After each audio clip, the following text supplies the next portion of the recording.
Assalamualaikum warahmatullahi wabarakatuh. Waalaikumsalam warahmatullahi wabarakatuh.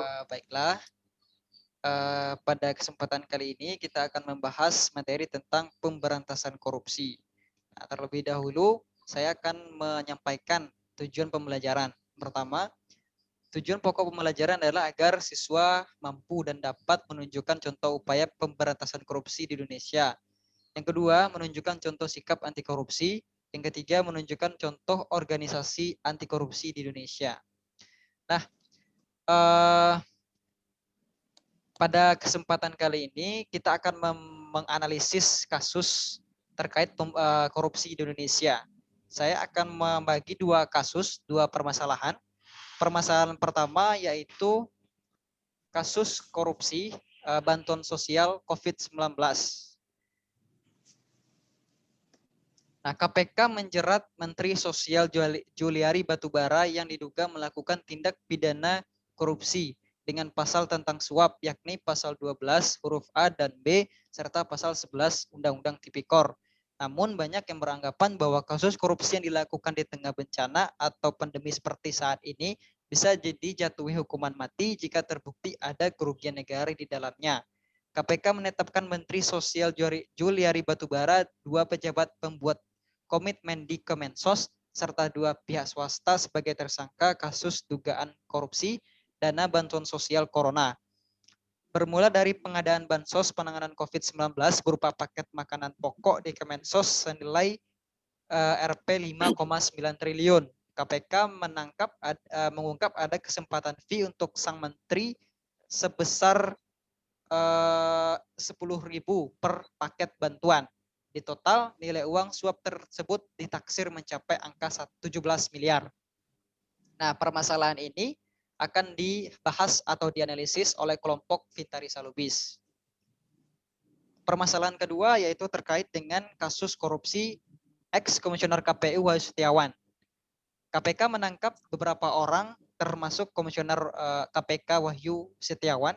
Wahyu diduga menerima suap dari politisi PDI Perjuangan Harun Masiku untuk mengotak-atik kursi anggota DPR Dapil Sumatera Selatan 1.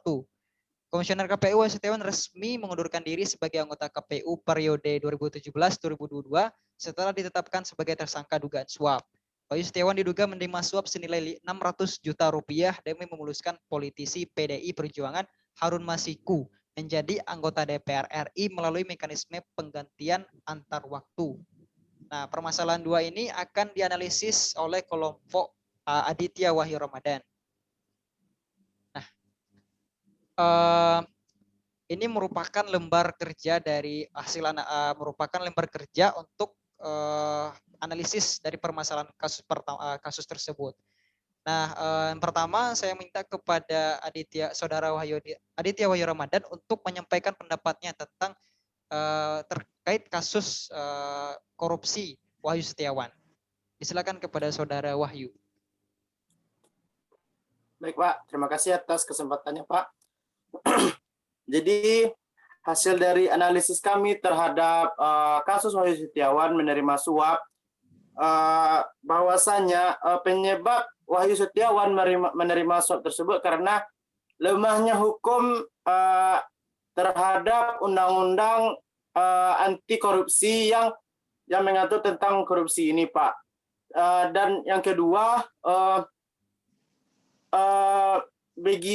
begitu mudahnya orang bukan Pak, yang kedua penyebabnya itu karena yang melakukan korupsi yang melakukan suap ini adalah orang-orang yang memiliki yang bekerja di lembaga institusi pemerintahan, sehingga Wahyu Setiawan juga berpikiran bahwasanya apabila orang dari lembaga institusi pemerintahan yang melakukan suap itu kepadanya, dia akan merasa aman begitu Pak. Dan dampak yang akan terjadi dalam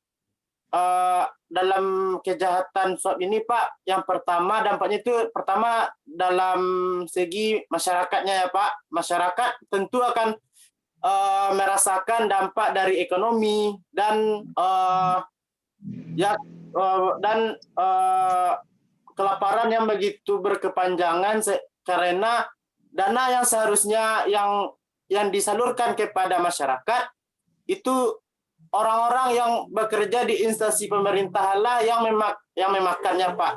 Nah, jadi dari dampak tersebut keadilan bagi masyarakat pun tidak ada ya, Pak. Dan yang ketiga itu kan menyangkut peran ya, Pak. Jadi kita sebagai mahasiswa tersebut tentu harus mengedepankan aspirasi dari masyarakat karena karena mahasiswa ini merupakan lidah dari masyarakat kepada instansi pemerintahan bahwasanya harus adanya equality before the law dan due process of law dalam kasus ini, Pak. Nah, mungkin dari hasil analisis kami terhadap kasus Wahyu Setiawan tersebut cukup, Pak. Terima kasih. Kepada kelompok saudari Vintarisa Lubis ada tambahan untuk analisis kasus korupsi bansos. Disilakan kepada saudari. Baik, Pak, terima kasih. Yang pertama yaitu tentang penyebab ya, Pak. Menurut kelompok kami, mengapa korupsi bansos ini dapat terjadi yaitu karena lemahnya pengawasan internal dari pemerintahan itu sendiri, Pak. Seperti kita ketahui kan dana bansos ini kan dijalankan yaitu dengan pemberian bahan pokok. Kalau sekarang ini kan baru dijalankan yaitu dengan uang secara tunai yang langsung diberikan kepada masyarakat itu sendiri, yang otomatis tidak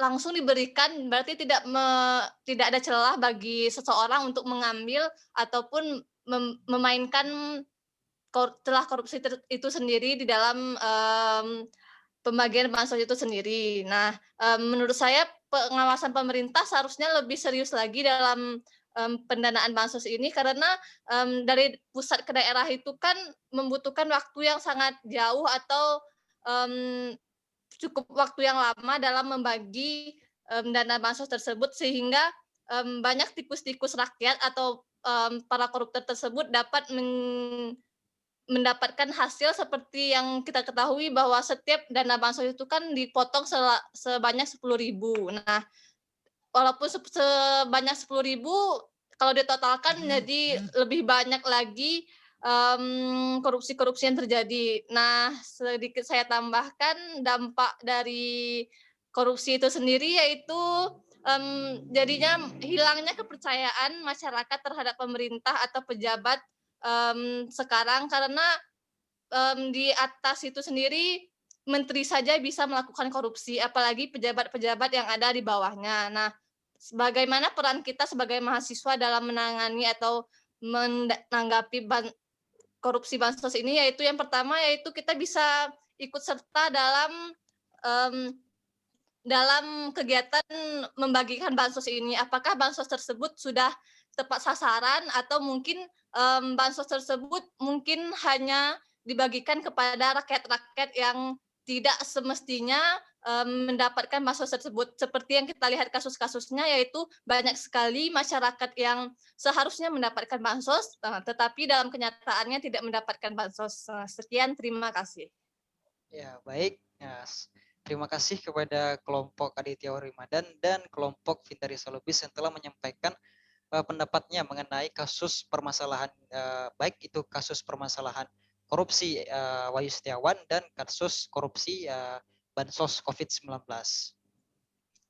Nah, saya akan menjelaskan sedikit terlebih dahulu kesimpulan penyebab dari korupsi itu sendiri. Nah, tindak pidana korupsi di Indonesia digolongkan dalam kejahatan luar biasa atau extraordinary crime. Juga termasuk ke dalam golongan tindak pidana khusus sehingga memerlukan langkah-langkah yang lebih ekstra untuk memberantasnya. Nah, berdasarkan fakta empirik hasil penelitian serta didukung teoritik oleh para saintis sosial menunjukkan bahwa korupsi berpengaruh negatif terhadap rasa keadilan dan kesetaraan sosial. Ada beberapa penyebab korupsi yang terjadi. Yang pertama, faktor internal. Nah, faktor internal ini faktor yang terjadi di dalam diri seseorang. Contohnya itu sifat tamak, rakus, moral yang kurang, dan gaya hidup yang konsumtif. Dan ada itu dorongan dari keluarga. Nah, selanjutnya, faktor eksternal. Faktor eksternal ini dilihat dari luar diri seseorang. Itu terbagi beberapa aspek. Yang pertama, aspek ekonomi. Aspek ekonomi ini rendahnya tingkat pendapatan seseorang. Nah, ini bisa menjadi penyebab dari korupsi. Yang kedua, aspek politik. Nah, aspek politik ini terjadi karena ingin mempertahankan jabatan atau ingin meraih kekuasaan dan haus kekuasaan. Nah, yang ketiga, aspek organisasi. Nah, aspek organisasi ini terjadi kurang adanya sikap keteladanan pemimpin, tidak adanya kultur budaya organisasi yang benar, kurangnya memadai sistem akuntabilitas, kelemahan sistem pengadilan manajemen. Nah, itulah pembelajaran kita hari ini.